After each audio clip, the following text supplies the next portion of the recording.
Storm Tracker Team Forecast with Chief Meteorologist Jake Dalton. Well, we're watching storms going up to our west tonight. An active tornado watch actually in place for most of western Louisiana. You can see over the last hour or so we've had a handful of severe thunderstorm, even a few tornado warnings as well. All these storms marching their way to the east into our area. This is along a pretty strong cold front that's coming through late tonight.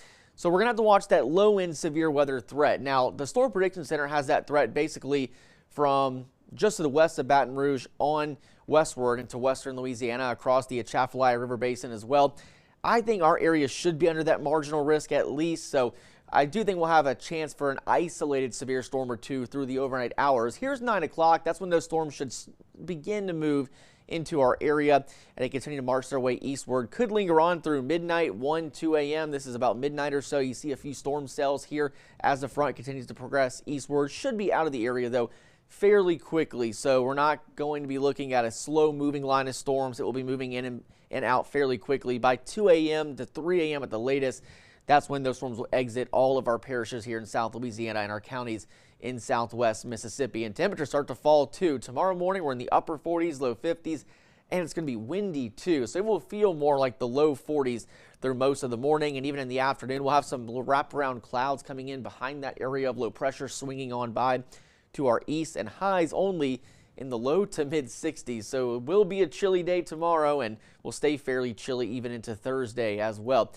Most of us should get rain out of this. We're not talking about substantial rain amounts, most coming in about a tenth to a quarter of an inch of rain, especially with those downpours, maybe some slightly higher amounts in spots, but for most, this is very manageable amounts of rain. But there will, again, be that low-end severe threat. We could have a severe thunderstorm warning or two, and I can't rule out a tornado warning overnight as well, so just be aware of that before you're going off to bed tonight. Wind gusts will be picking up through the day tomorrow as well, again gusting 25 to 35 miles per hour through the day, so keep those Halloween decorations tied down as well. So cool and windy tomorrow, some clouds in the afternoon. Sunshine will be back in full force Thursday and Friday, highs in the mid to upper 60s and lows at night staying in the low 40s. Could even have some upper 30s out there as well, especially by Friday morning.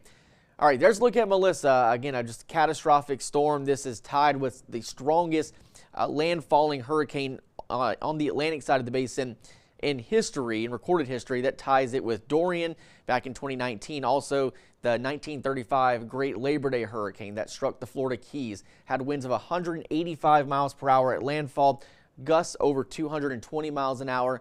And again, the damage is, again, catastrophic across the island of Jamaica. And so we're going to be hearing a lot more about that over the coming days. Again, we'll make landfall again late tomorrow into Wednesday, I should say, in Cuba. And then we'll race off to the northeast into the Atlantic to the end of next week. All right, here's the next 7 days. And again, nice, cool fall weather. We'll stick around to the end of the week. We'll get a little warmer back in the low 70s this weekend.